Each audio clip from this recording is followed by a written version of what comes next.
Adventist World Radio, the voice of hope. Radio feon'ny fanantenana na ny AWR.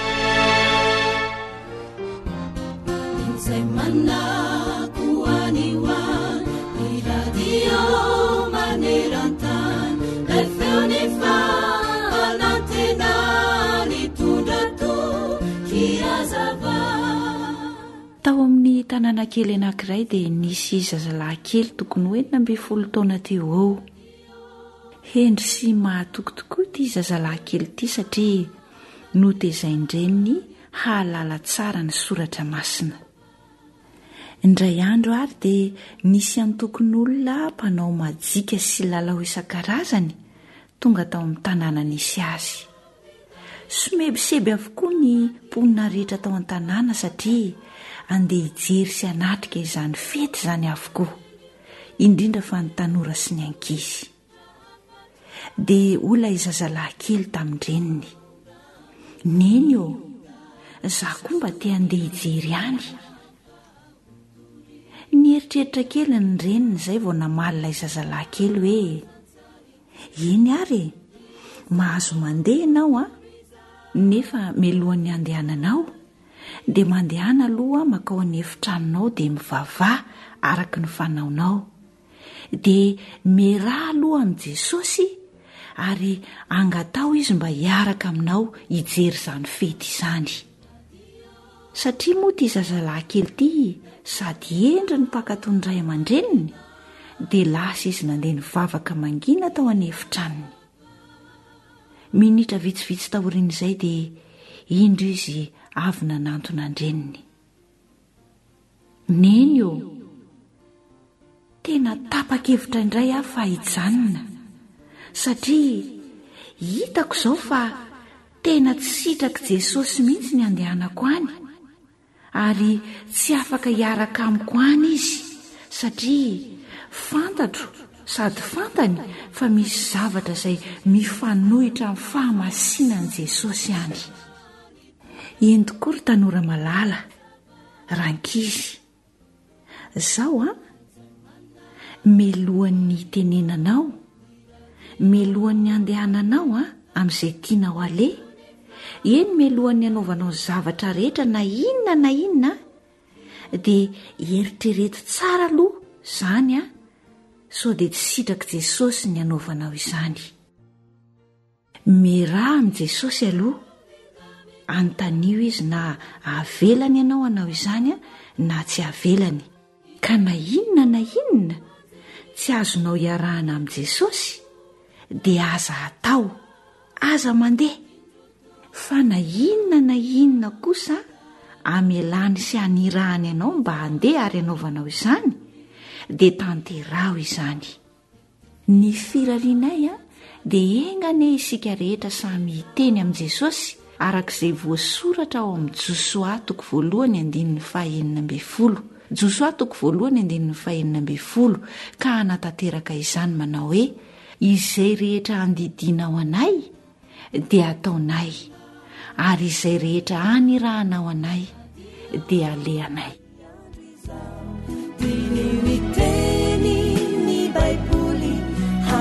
Sanandro no funaina rasuamampu fazamalaina fartumuchani andriza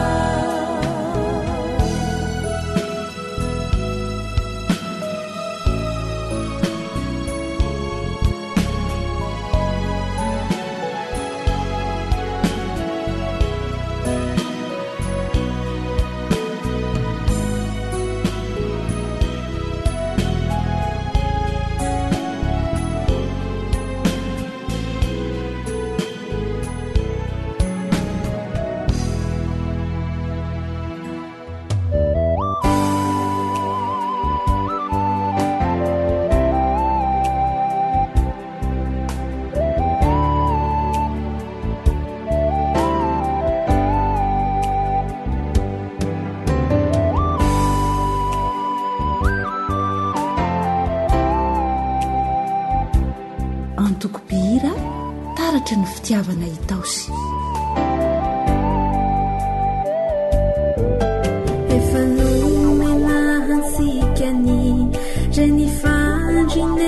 dimy ny masomba izahaheny tadiny hahareny nyorony hanoroky ny hody tsy hisaba ny lehela hanandra ny sitandro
AWR téléphone 033 37 106 13 034 06 797 62 efa nomagna hansikany vavahadiny famonjena la jesosy mampandrosoko no zahaniny mahaso laje mampatanjaki avao natao regny nitadiny ny tahona adio sy asa tokotry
sakafo mahasoa mahasalama mahavelona atolotry ny feon'ny fanantenana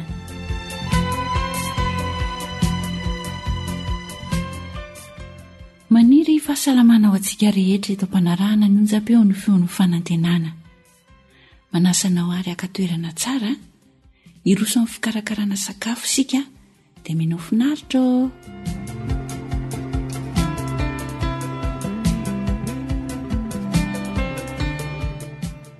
mofo vomanga izay no karakarantsika izany hoe mba tsy andrahoana fotsiny dia hohanina avetrany avy eo fa havadika atao mofo indray ny vomanga reto ary ny zavatra ilaina vomanga anakefatra siramamy 2 sotro atody anankiray, rano tapaky ny vera, menaka mandry na dobera, ray sotro kely. Averina indray zavatra ilaina tena tsotra azontsika atao tsara. Vomanga anankiefatra, lehibe zany io efatra lehibe. Siramamy 2 sotro, atody anankiray, rano tapaky ny vera, menaka mandry na dobera, ray sotro kely.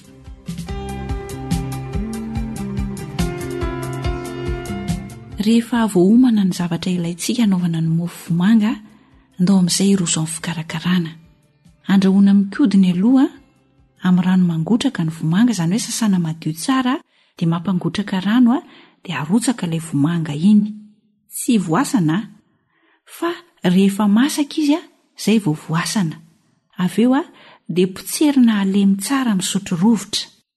Dia atao ao ny siramamy, arotsaka ao anatin'ilay vomanga izany ilay siramamy 2 sotro, ilay atody anankiray ary ny rano tapaky ny vera, dia ampifangaroana tsara. Rehefa mifangaro izy dia maka lasitra anankiray sika, dia fanaovana mofo reny, dia hosorana menaka kely iny lasitra iny. Izay zany ny ilana n'ilay menaka mandry na dobera.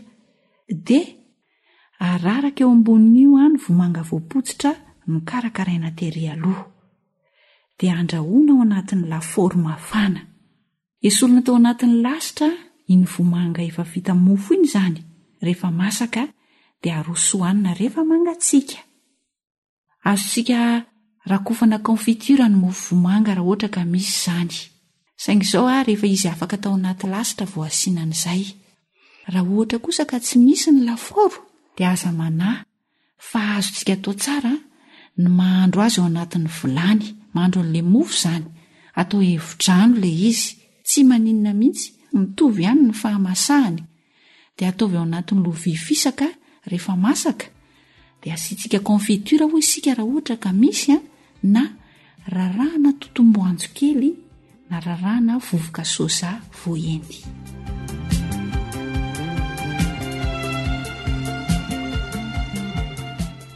Aleo averina amin'ny fomba fikarakarana an'ilay mofo vomanga. Mora amin'ny fomba fikarakarana azy. Sasana madio tsara iny vomanga amin'ny hodiny iny.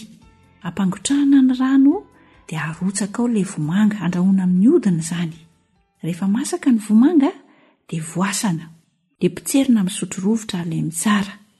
Avy eo asiana siramamy dia araraka ao ny atody anankiray, ny rano tapaky ny vera dia ampifangaroana tsara. Izay dia vita amin'ny fikarakarana.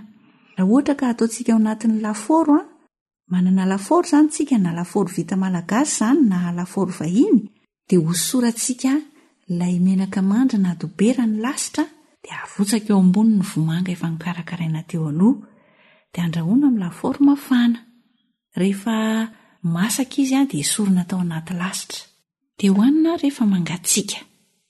Raha ohatra ka tsy manana lafaoro sika dia azontsika atao ny mahandro azy ao anatin'ny vilany, dia atao evi-drano ny mofo vomanga.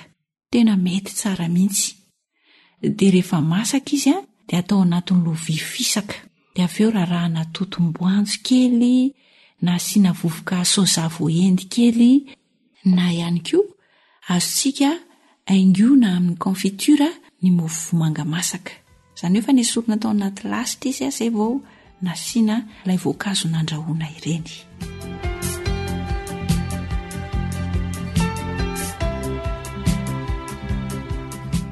Tsotra dia tsotra ny fomba fikarakarana azy io. Ary sika any ambanivohitra any ny tena mahazo tombotsoa, satria sika sady afaka mamolo vomanga no afaka miompy akoho, dia maka vomanga fotsiny tsika, dia maka atody, dia asiana siramamy kely. Aleo mba tsy amidy daholo ny vokatra fa mba misy hohanina ihany koa. Rehefa ampy sakafo tsara mantsika dia matanjaka. Ovaovana ihany koa ny fomba fahandro azy dia mazoto mantsika afaka miasa bebe kokoa noho ny teo aloha. Samy hotahin'Andriamanitra daholo ny sika rehetra. Namanao fanjana nanolotra ny fomba fikarakarana sakafo anao teto, niaraka tamin'ny Samuel teo amin'ny milina fandraisam-peo.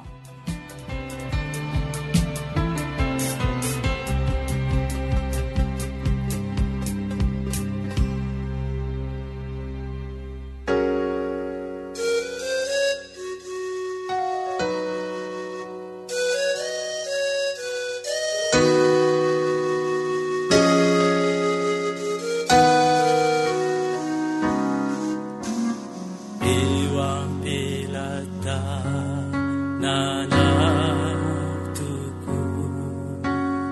no apetrako iza ifiainako irako latsinendriko ana antoko pihira Ambatomanga efa fantatra miamiko tsy miafina mina na mipetraka teitana na mitsanganya niko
zay ilay onja ny fanantenana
AWR manolotra ho anao feo ny fanantenana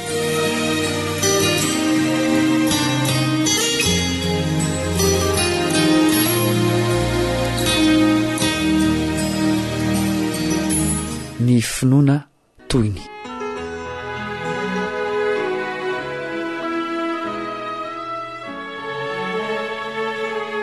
Miarabanao ampitiavana ny namanao Kaleba Andretsikivy. Andeha hotozantsika ny lohevitra izay nitonina teto tamin'ny farany dia ny amin'ny finoana. Hotsahivina kely aloha ny zavatra niresahana tamin'izay. Ny finoana hoy ny soratra masina dia fatokiana ny amin'ny zavatra antenaina, fanehoana ny zavatra tsy hita. Hebreo 12:1. Ary tsy isika olombelona no mamorona izany fa Andriamanitra no manome azy. Ny fahazoana azy dia avy amin'ny toroteny izay tenin'i Kristy. Romanina 12:17.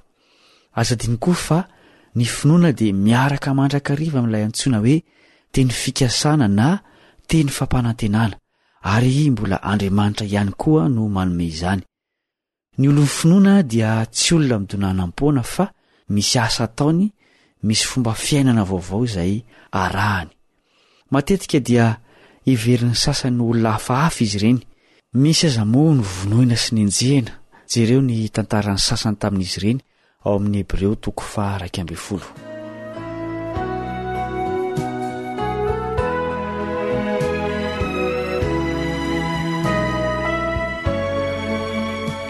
Andeha kosa ary ho alalintsika ny asa na ny fisehoan'io finoana izay azo avy amin'ny tenin'i Kristy io. Voalohany andeha ho jerentsika ny heriny. Ino ity fanambarana nataon'i Jesosy ity izay hita ao amin'ny Matthieu 7:20. Ary ho Jesosy taminy, noho ny fahakelezan'ny finoanareo ihany, fa lazaiko aminareo marina tokoa raha manana finoana ohatry ny voatsinampy iray aza ianareo, ka hiteny amin'io tendrombohitra io hoe mifindray ery dia hifindra izy, ary tsy hisy tsy ho hainareo atao.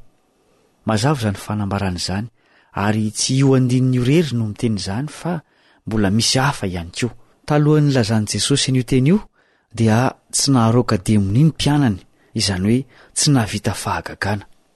Raha tanteraky ny kristianina izay tsy tamboisaina eto ambonin'ny tany tokoa izany tenin'i Jesosy izany dia tsy hisy olana mihitsy eo amin'ny fiainan'izy ireo sy eo amin'ny fiarahamonina amin'ny ankapobeny. Raha vao misy manelingelina dia esorony finoana izany. Afindrako toerana ny tendrombohitra fa tsy ahitako ny masoandro mody amin'ny hariva. Ny zavatra tiany Jesosy ho lazaina eto dia ny amin'ny fahagagana mety ho vitan'ny finoana, fa tsy hoe tsy maintsy mahafindra tendrombohitra ny finoana, ka izay olona tsy afaka manao izany dia tsy manam-pinoana. Tsy tokony ho adinoantsika koa fa ny sitrapon'Andriamanitra no mbola mifehy ny zavatra rehetra eto an-tany. Misy zavatra avelany ho tanteraka, misy sakanany, na dia tamin'ny finoana mafana aza no nangatahanao izany. Raha tanterahana daholo anie ny zavatra irin'ny foratsin'ny olona dia olozany ho iseho eto an-tany. Betsaka anie ny tahiriarea fotsiny amin'ny fananany finoana. Misy kristianina izay mahavita manozona ny namany na ny fahavalo ny amin'ny finoana. Misy manantena ny fahagagan'ny finoana ka dia tsy miezaka amin'ny fianarany, ny asany sy ny fiainany andavanandro. Amin'izao fotoan'izao aza dia tozary anavahana ny kristianina amin'ny tsy izy ny fanaovana fahagagana amin'ny finoana. Mirotra ny olona mameno an'ireny fiangonana feno fahagagana ireny, toy ny fanasitranana, ny famoahana devoly, fametrahan-tanana, famahana olana isan-karazany eo amin'ny fiainana. Ny fiangonana na ny mpino izay tsy mba manao izany dia heverina ho tsy ampy finoana. Tsara tokoa ny finoana izay mahavita fahagagana, indrindra izay manamaivana amin'ny fahorian'ny hafa toy izany. Ary izany no nampanantenain'i Jesosy fa ataon'ireo izay manaraka azy. Tokony hitandrina sy homailo anefa ny mpanaraka ny Kristy, satria ny soratra masina manontolo dia milaza fa tsy izay fahagagana rehetra dia avy amin'ny finoana nomen'i Jesosy. Izy mihitsy no nampitandrina ny mpanaraka azy ny amin'izany. Anisan'ireny ny voalazan'i Jesosy ao amin'ny Matthieu 4:20 ka ny 4:20. Fa izy Kristy sandoka sy mpaminany sandoka hitsangana ka haneho famantarana lehibe sy fahagagana, ary raha azo atao na dia ny olom-boafidy aza dia ho fitahiny. Tsy azo dia tsy hita fa mbola eo dia eo tokoa ilay mpamitaka hatrany edena izay mbola manao ny asany hatramin'izao andro izao, tsy izy izany fa i Satana. Izany akory tsy milaza hoe izay fahagagana rehetra dia famitahana avokoa. Misy ny tena izy, saingy misy koa ny sandoka. Na i Jesosy aza dia manaiky Nilaza ny fisiany Satana sy ny famitahana izay mbola tanterany eto ambonin'ny tany. Tsy mbola nesorona tamin'ny Satana ny heriny izay afaka manao famantarana sy fahagagana mamitaka. Mbola hitohatra amin'ny faran'ny tantarany tany izany famitahana amin'ny alalan'ny fahagagana izany. Noho izany dia tsara ny mijanona sy mandinika ny soratra masina ka mampitaha ireny fahagagana lazaina fa avy amin'ny finoana ireny. Hoy ny fampitandreman'i Jesosy ny amin'izany. Maro no anao amiko amin'izany andro izany hoe tompoko, tompoko, tsy efa naminany tamin'ny anaranao va izahay, ary tsy efa namoaka demonia tamin'ny anaranao va izahay, ary tsy efa nanao asa lehibe maro tamin'ny anaranao va izahay, ary dia ambarako aminy marimarina hoe tsy mba fantatro akory ianareo hatr'izay, miala amiko ianareo mpanao meloka. Matio 7:12 sy 13.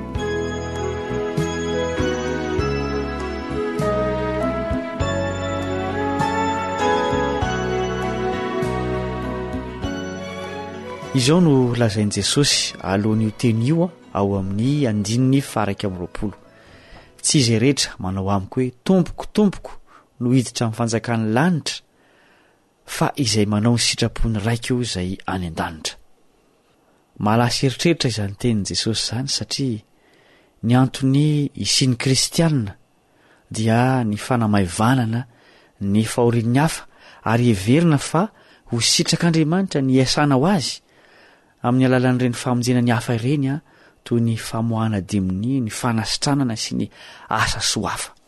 Aokary isika hitandrina ry-piainy namana fa misy tsy akasitran'Andriamanitra ny asa fanompoana azy izay tsy mifanaraka amin'ny zavatra tadiaviny.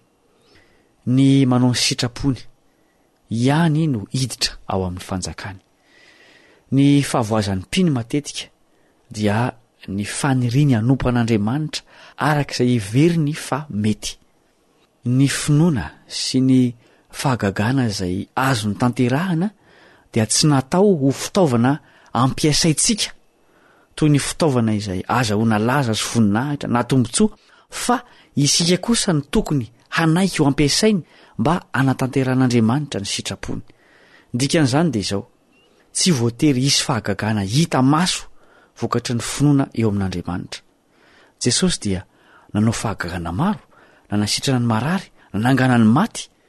Tsy ho voatanisa ny famonjena izay ny tanterahiny, nefa tsy nanao fahagagana tamin'ny Jaona mpanao batisa izy, izay nigadra tao an-tranomaizina, ary fantatrao ny tantara fa notapahin-doha no ny hafarana izany lehilahy malaza izany. Firifiry koa ireo mivavaka, mifady hanina, mivavaka mimponoana, miantehitra amin'ny teny fikasana nataon'Andriamanitra, nefa tsy misy fahagagana miseho, fa ny mifanohitra amin'ny nangatahana azy no mitranga matetika. Mety hoe fantratran'izany ianao ary tsy hainao irery. Misy efa nahafohy ny finoany an'Andriamanitra noho izany fahadisom-panantenana izany, satria nanantena fahagagana izy ireo nefa tsy nisy. Tsy nanam-pinoana ve ireo olona ireo? Tsy azo tonga dia valiana izany fanontaniana izany, satria tsy ny hery mahagaga irery ihany ny toetra ny finoana fa misy hafa ihany koa. Ary izay lafiny ray izay no hodinitsika manaraka raha sitrapon'ny Tompo. Andeha isika hanonona vavaka eto ampamaranana. Rainay izay any an-danitra, ataovy olon'ny finoana izahay, ataovy fitaovana anatanterahana ny sitraponao izahay. Ampitomboy ny fitiavanay sy ny fahalalanay ny teninao, ary izany fahalalana izany ine mba hitondra finoana ho atao anatinay tsiraray avy. Angatahanay sy tononay amin'ny anaran'i Jesosy izany vavaka izany. Amen.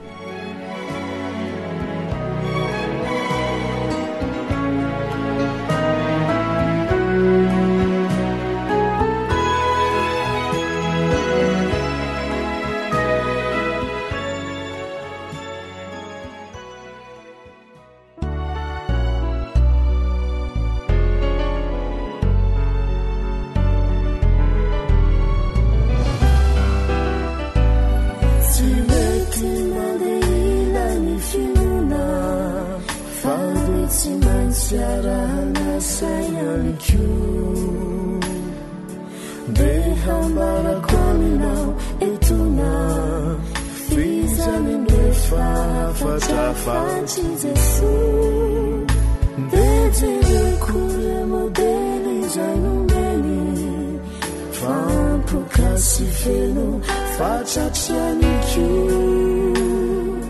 vavaka sy asony enombeny no tamperaha an'ireo zay milaso ampizahay Jesosy iazo la finona iasa mafeo amin'izao tontolo izao kana matetika zay zahanirona dia mba hareno amin'ny fanaina hanananiza mo zahay ety antany ry tompo sy mpanefany finoana metezanao iaino andanitrany tolory ery rehefa milanga ia Mr Vonjy sy Vatosoa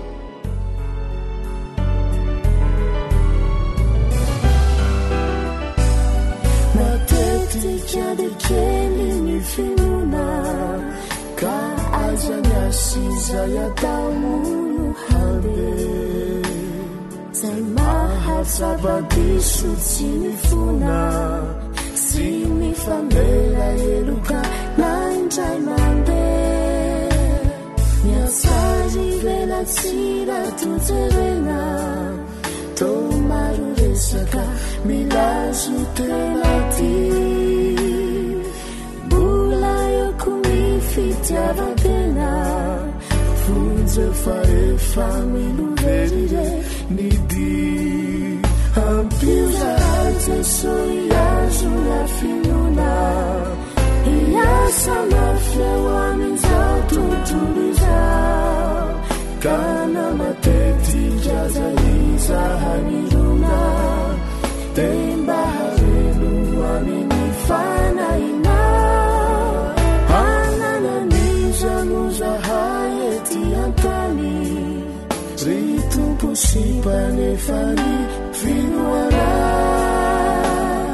metezanao iaino andanitrany tolory ery rehefa milanga ia farao avy andanitreny Jesosy tombo finona raha nasamitany aminao ufonatseo ireo toreo sy toloko fisiky akatrany tena vaovao mitony asy zay atsehana mpinona de fiderana sy miato amin'izay olevonatreany fadisona faonenany zao fianao mandrakizay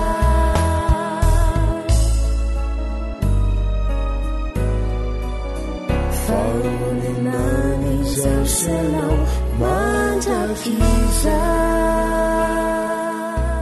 akoatra ny fiainoana amin'ny alalan'ni podcast dia azonao atao ny miaino ny fandaran'ny awr sampana teny malagasy amin'ny alalan'ni facebook isanandro amin'ity pejy ity awr feon'ny fanantenana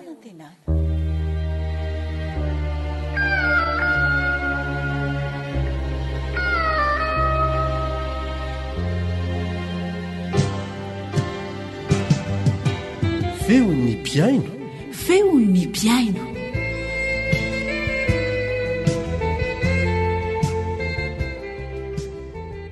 misaotranao manaraka tsy tapaka ny onjapeo-ny radio adventiste iraisam-pirenenana ny awr miarabanao zahay ary manasanao mba aritra fotoana vitsimonja anovony sosiny tsara miaraka aminay miaraka aminao eto ny namanao Eliandry amin'ny tanso sy ny namana Fehizoro iry amin'ny lafiny teknika milohan'ny anarantsika fijoroano vavolombelona anankiray dia manasanao zay mba hanaraka itira ity zay inoko fa ankafizinao tokoa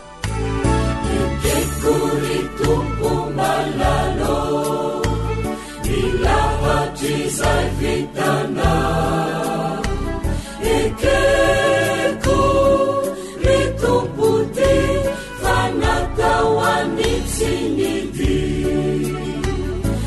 zainanome faorina sy naoreoreny fo erazay mitondra falina ekeko ayavoko. Antokopihira imprimerie adventiste AWR boîte postale 700 Antananarivo 100. Ekekuri tompotsitoa ididiny fitiavana ekeko toko satria amitsy miditsyany naenjana totsy ho vita androso tsy mahana itarika ayo tafita ekeko fa fitiavana zay lay onjany fanantenana ekeko ry tompony foko itoriny fitiavana namora nasarotra itekiza rehetriza nawaingana namolomela ny andro iverenana izao toko otsy amela ny afatry zay nomena nawaingana namolomela ny andro iverenana izao toko otsy amela ny afatry zay nomena. Anisan'ny fijoroano vavolombelona anankiray vokatry ny fiainon'ny mpiaino tahakanao ny onjam-peon'ny radio adventiste manero an-tany no rahantsika Ramatoa Menjarinoro na Madame Body moa no tena iantson'ny olona azy any amin'ny faritra Antanety Befahenina faritra Anjozorobe iny. Izy no hijoro vavolombelona amintsika mikasika izay nataon'Andriamanitra teo amin'ny fiainany. Raha fitinina ny zavatra niseho dia tahaka an'izao any amin'ny toerana izay tsy misy fiangonana adventista na membre adventista no misy azy tamin'izay fotoana izay. Anisan'ny mpankafy ny fandarana vokarin'ny AWR ny radio adventista iraisam-pirenena izy ary tsy izy rery ihany fa izy menakavy mihitsy. Tapa-kevitra izy ny anaraka ny fahamarinana izay naresy lahatra azy. Dia nandefa taratasy taty aminay izy nangataka pastora mba hanao batisa azy ireo. Mandra-pahatonga ny pastora tany aminy dia efa nataona olona 9 hafa izy mba hiaino ny fandarana ary vonona avy hatrany koa mba ho atao batisa rehefa tonga pastora satria resy lahatra koa ireo olona ireo. Ary ankoatran'izay dia nanolotra tany izy ireo mba hanaovana fiangonana adventista tany amin'ny faritra misy azy. Efa nitsidika azy ireo zahay ary efa feno zany fiangonana zany amin'izao fotoana izao ary tsy vitany hoe efa feno fa efa niteraka fiangonana 2 hafa ihany koa. Inoko fa alianantsika ny tantara ray manontolo ny fijoroano vavolombelona entin'ny Madame Bodo ho antsika dia ankafizo ary.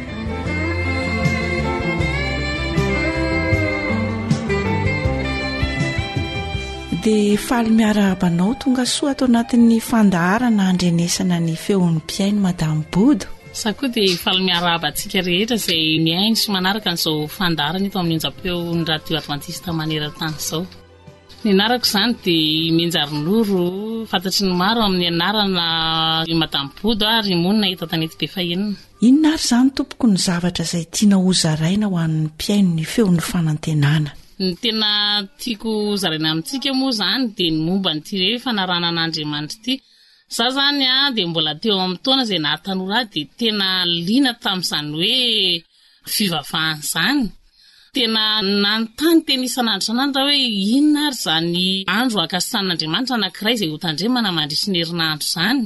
nisy fotoana zany zay nanontany paster anankiray zany de hoe ono ary paster fa ina marina moa zany ty andro tokony ho tandriamanitra ny sabotsy ve zany alahady zay atokana ho an'Andriamanitra de namaly moa zany ty paster ty hoe raha ny tena volazan'ny baiboly aloha izy de ny andro sabatana ny andro sabotsy izy no andro fafito tokony arahan'ny olona fa ho anay mpitarika ao izy na de efa fantatra ary zany famarinana zany ozy izy de ny fatahoranay otoran'ny olona vato ozy izy mahatonga anay tsy sahiala na anaraka an'le tena famarinana ozy izy fa zay raha teo koa moa izy tsisy mba afaka manome karama raha tsy izany de zay tsy maintsy hijanao anay fa ho anareo izay mbola tsy ao anatin'izany ozy izy de ny tena famarinana aloha de sabotsy no sabatan'Andriamanitra raha anaraka nareo.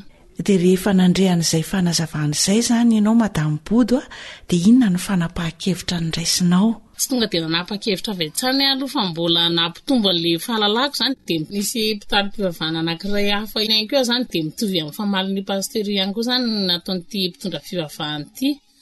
Aveo moa zany tsy mbola ninona tamin'izay ihany fa mbola nikatsaka ihany hoe andro aloha hijery dictionnaire ndray aho zany de mbola hitako tany anatin'ireny dictionnaire samihafa reny koa moa zany fa hoe ny andro fafito de ny sabotsy ary io zany tena tokony tandremana ozy zany tena nanapa-kevitra fa hitandrina n'izany sabaty zany de ndray mandeha nefa nanodikodina radio zany de naheno an'ity atao hoe radio adventiste maneran-tany ity de nanomboka ny aino an'io de ny antso an'zareo zany de nangataka hoe manina raha mba ampianarinareo soratra masina zay de zareo moa zany ny nandefa nytony boky kely atao hoe alasarona de vitanay hatramin'ny farany zany zay ary efa vita ny lesona rehetra de nanapa-kevitra zany zay fa ho atao batisa tamin'izany fotoana zany moa zany zahako rery no resy lahatra tamin'ilay izy zany de niantso namana zany andao fa misy radio tsara be andao tsika hiaino ny fandarana rehetra nandeha tao amin'ny radio adventiste maneran-tany moa zany de saika tena nahalinanay daholo na teo amin'ny resaka ara-panahy teo ihany koa ny fomba fitezana de mahafinaritra le miaino an'le radio fa de manasa antsika mihitsy zany mba azoto hiaino an'io radio adventiste maneran-tany io satria maro de maro ny torohevitra mety ho hita ao anatin'izany. Fahaly mihitsy zany zay satria tamin'izany fotoana zany moa atsasakora isaky ny maraina sy hariva ihany ny fotoana hiainonan'izany radio zany ary de nangataka tamin'ny foibe moa zany zay hoe mba ampitombona ny lera de ozy ry zareo hoe aza matahotra fa de ho ampitombonay adiny ray indray zany no maraina adiny ray ariva na de somary lafo aza ny tsara-pandefasana de nitohatra zany ny fiainonareo ny AWR nanahoana ny tohiny de rehefa niaino an'io radio io zany zay de niampy anankiray zany le vehivavy atao hoe madame voangy zay zany namako tamin'izany de rehefa samy niaino zany zay rovavy de andao ary hitandrina le sabaty nisy son'ny olona moa zany zay tamin'izany nefa de tsy nirarainay zany aveo koa moa zay de mbola niantso olona ihany andao tsika hiaino radio de nilaza tamin'ny olona manodidina moa zany de nisy olona mba naheno an'io ihany zany de nanamafy an'izay de rehefa tafakatra teo amin'ny enina teo zany nisanay de nanapa-kevitra zany zay fa anantona andretola zay nampianatra soratra masina rehetra zany de nisy paster moa ny ranitra rehetra taty zany de nanapa-kevitra fa atao batisa de enina mianada zay no vita batisa tamin'izay fotoan'izay. Ny radio adventiste maneran-tany zany no laza taminay hoe rehefa atao batisa nareo anerinany de mba teneno zay de zareo zany nanavatra paster de nampanao batisanay tamin'ny fotoan'andro vita zany ny batisa de taiza zany nareo no nivavaka tamin'izany satria tena lavitry ny fiangonana mihitsy ty toerana misy anareo ty. Talohan'ny navitany ty fiangonana ty moa zany de tao anaty trano-tsarety kely anankiray zany zay no nivavaka rehefa sabata satria moa zany lavitra be le taratany volon'ondry de rehefa reraka zay de tao zay nanorina zanam-piangonana de rehefa vita moa zany fiangonana io de na de mbola tsy tomombana tsara zany tao anatiny de tao zay nefa nanomboka nivavaka amin'izay mbola tany be izy ny dalazy mbola tsy vita fa zara fotsiny rehefa nitafy de fa tao zany zay no nivavaka. Ono nisy fanampy ve nareo niara-mivavaka tao anatin'le trano-tsarety sa nareo enina menada ihany? Zay enina menada zany nanomboka ny fivavahana tao anatin'ny trano-tsarety ary rehefa aveo zany zay enina menada reo de samy mitona ny akonana avy zay de efa lasa vahoaka kely ihany zany zay vetivety foana satria na ny zanaka na ny vady de samy mitona ny azy avy zany zay enina menada. De ahoana hoy ny manodidina? Fijery ny olona moa hitanareo ihany fa rehefa hoe tsotsotra mampalahelo de izy hoe tena vomafy reo nefa ny tena niseho moa zany ny voninahitry'Andriamanitra de vita moa zany ny fiangonana taty aoriana ary de faly zany zay mivavaka amin'izany fiangonana vaovao zany. Ankehitriny de raina Jehova satria efa feno hipoka ny fiangonana eto an-tanety be fahaenina faritra anjozorobe. Efa manana zanam-piangonana ihany koa aza ianareo. Nefa mba tiana eo tantarainao fo hoe nanahoana re tompoko ny dingana ny lalovanao vo tonga amin'izao toerana izao.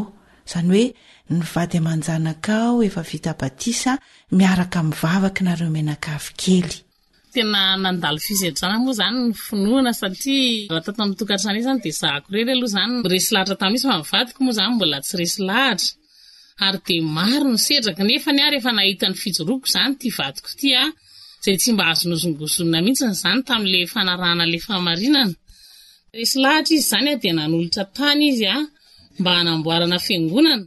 Maro ihany koa moa zany ireo olana ampiasain'Andriamanitra zany na ny tany amin'ny Foibe na ny zanakapelezana tany lavitra tany zany na nome tanana daholo zany na ny biriky ny mambra dia tena manodidina ihany koa moa zany dia nanolo tanana nanao ny asa taony nisy nanome vato taony nisy nanome tafo ary dia fotoana fohy taorian'izay zany dia efa vita ny fiangonana ny orina ny fiangonana. Eny ary entintsika hamarana izao resadresaka fijoroana vavolombelona izao matambodo. Inona ny afatra tianao apetraka ho an'ny mpiaino ny AWR? Tiako ampitaina amintsika mpiaino radio adventiste maneran-tany zany dia izy hoe mahazotoa miaino ny fandarana amin'ny radio adventiste maneran-tany fa tena maro ny sosesena izay tivozina ao anatin'izany fandarana izany. Ao ny ara-panahy, ao ny momba ny fitezana, ao ihany koa ny ara-pambolena zany betsaka ny torohevitra hita ao ka manentana antsika zany satria tena mila fikolokolona ny ara-panahy, mila fikolokolona ihany koa ny ara-batana sy ny ara-pitediavana ka tsy ho maty antoka mihitsy zany tsika raha ohatra ka manaraka n'izany fandarana ao amin'ny radio adventiste maneran-tany izany. Ny rarina amintsika anie dia mba azoto hiaino an'izany radio izany tsika ary taona ihany koa nireo namantsika hiaino an'izany radio izany fa dia tena mahafinaritra be izy io. Saotra tompoko.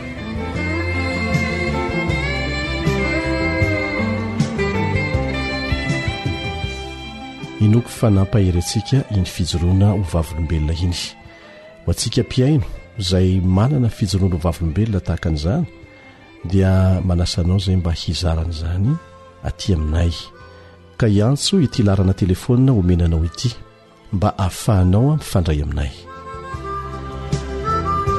AWR Téléphone 034 06 797 62.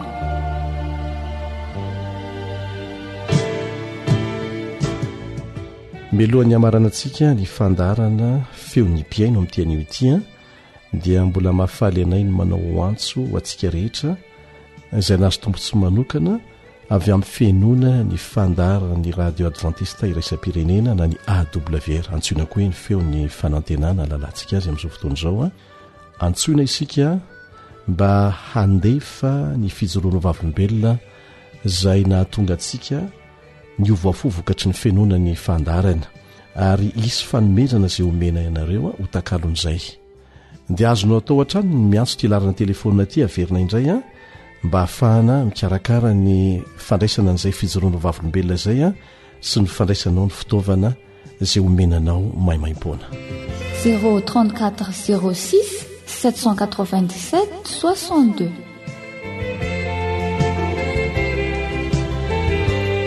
Dia izay koa ny mamarana fotoanantsika amin'ity anio ity manao veloma mandra-peona indray ny namanao Eliandry amin'ny tansoa sy ny namana fehizory tery amin'ny lafiny teknika.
fanantenana. Ampinona pananjatako ijevavakavy ao ampo ofisaojana sy fiderana ajifangatana satri pamudy sy pamalivavaka ianao misofinao miaino alikiomanje venao avokuro sentompo tala ianano ataokoreale iro fanatana rehetrato kuti te ankinikio tanteraka aminao fa ianao no malala izay masonity izay sitraponao le tantera tsy hoay rirya mifaray famba hoany hafa indraindray roangatako reo fitahina mba ho fifaliana satri pamudy sy pamalivavaka ianao misofinao miaino alikiomanje venao avokuro sentompo tala ianano ataokoreale iro fanatana rehetrato kuti te ankinikio tanteraka aminao fa ianao no malala izay masonity izay sitraponao le tantera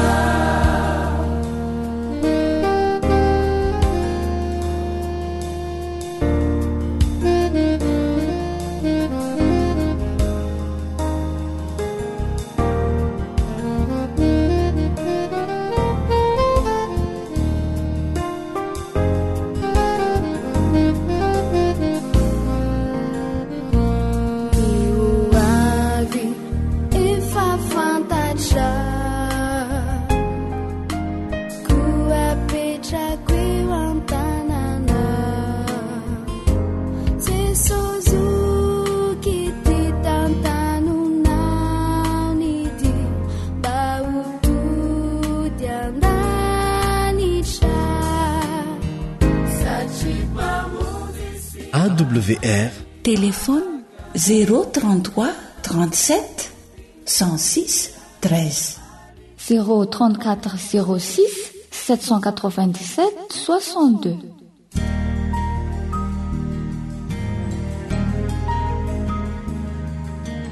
Faniteninao no fahamarinana. Taridalana manokana fianarana baiboly avoaka ny fiangonana advantista maneran-tany. iarahanao amin'ny radio feo ny fanantenana.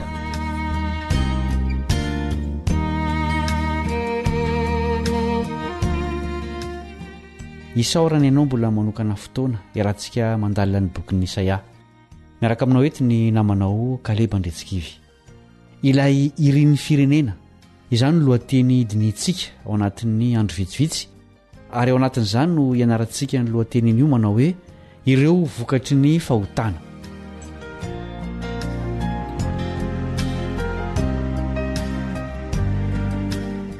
Manontany an'Andriamanitra ny olona ao amin'ny Isaia 40:17 manao hoe nahoana izay no mifady nefa tsy hitanao, ary nahoana izay no mampahory ny tenanay nefa tsy ahoanao.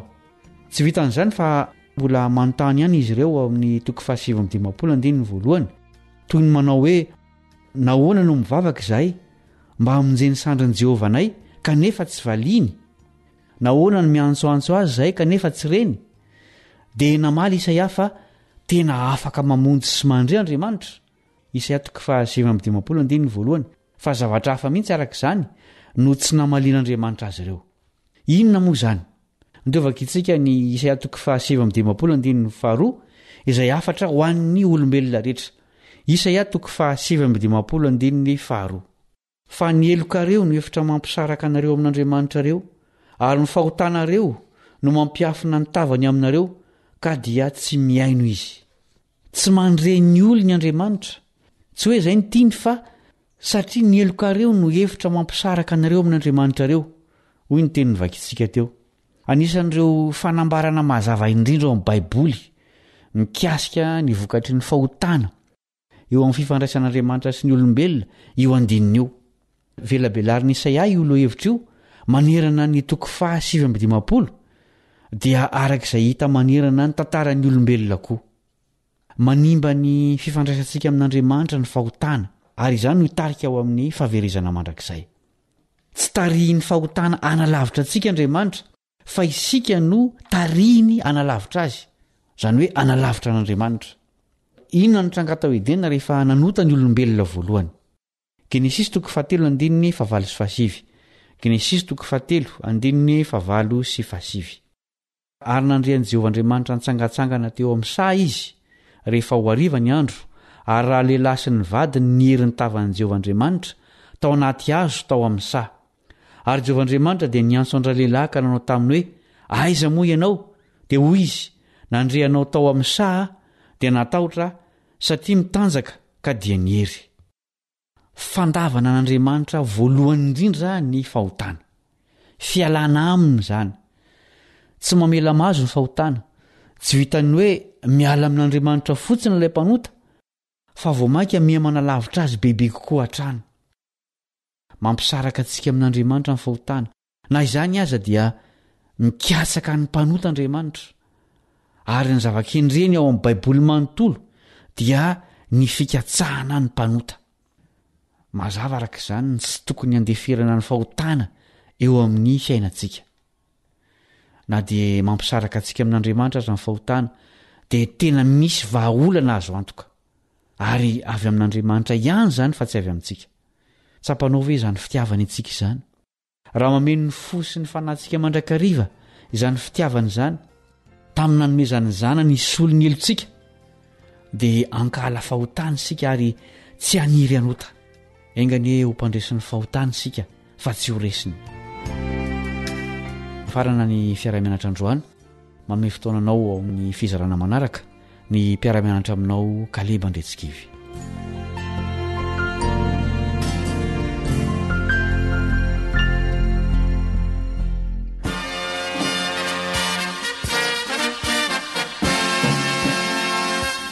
Adventist World Radio, the voice of hope. Radio femon'ny fanantenana. Ny farana treto, ny fanarahanao ny fandaharan'ny radio feo fanantenana na ny AWR amin'ny teny malagasy. Azonao ataony mamerina miaino sy maka maimaimpona ny fandaharana vokarinay amin'ny teny pirenena mihoatriny 100 amin'ny fotoana rehetra. Raisoaryn'ny adresy ahafahanao manao izany: www.awr.org